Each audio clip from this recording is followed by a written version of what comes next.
মিষ্টি। ও আল্লাহ, খুইলা দে, খুইলা দে। আচ্ছা তোমার এত উতলা হওয়ার কি আছে? আমরা তো বাড়িতে যাচ্ছি। আমার শরীরটার ভিতরে জ্বলতাছে। বড় ভাই যান, আপনি ওনারে কেন তোমার তো মারতেছেন? নিজের মান সম্মান বোধ নাই, অন্তত আমার মান সম্মান তো করো।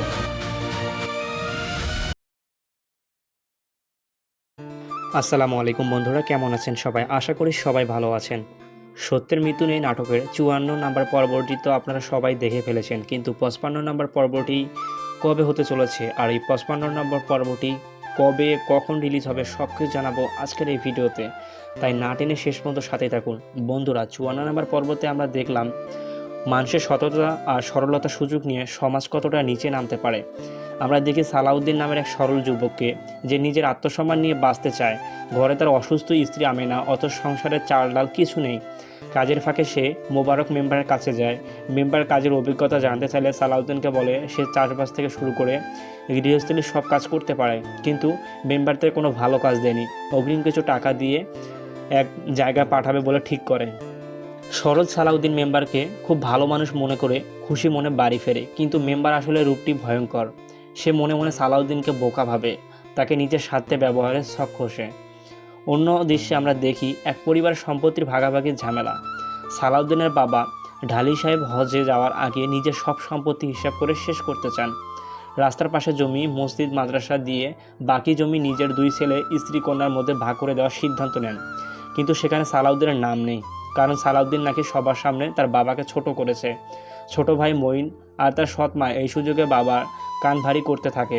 সৎমা বলেন সালাউদ্দিনের আপন মা থাকলে নাকি তাকে পা ধরে মাপ করতে চাইতো।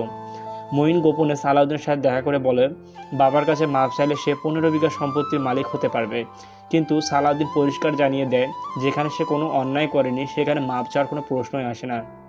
সে সম্পত্তির লোভ করে না, কারণ সে বিশ্বাস করে রিজিকের মালিক একমাত্র আল্লাহ। তার স্ত্রী আমেনা স্বামীর এই সততাকে সম্মান জানায় এবং সব কষ্ট মেনে নেয়।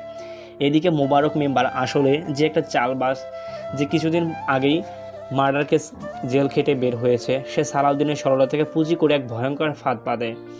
সে সালাউদ্দিনকে একটি গ্রামে পাঠায় এক দামি বিদেশি ঔষধের পুটলি দিয়ে, যার দাম 3000 টাকা। সালাউদ্দিন সন্দেহ করলে মেম্বার তাকে বলে সে একজন নামাজি মানুষ, তাকে দিয়ে কোনো অবৈধ কাজ করানো হবে না। আসলে মেম্বার জানে সালাউদ্দিনের মতো একজন সহজ মানুষকে কেউ সন্দেহ করবে না, তাই তাকে দিয়েই এই অবৈধ ব্যবসা করাছে। সালাউদ্দিন যখন মাত্র 1 ঘন্টার কাজের জন্য 2000 টাকা পায়, তখন সে অবাক হয়ে মেম্বারকে বলে তার হয়তো ভুল হচ্ছে, সে একমাত্র 500 টাকা রাখতে চায়, কিন্তু মেম্বার তাকে জোর করে টাকাটা দিয়ে দেয়।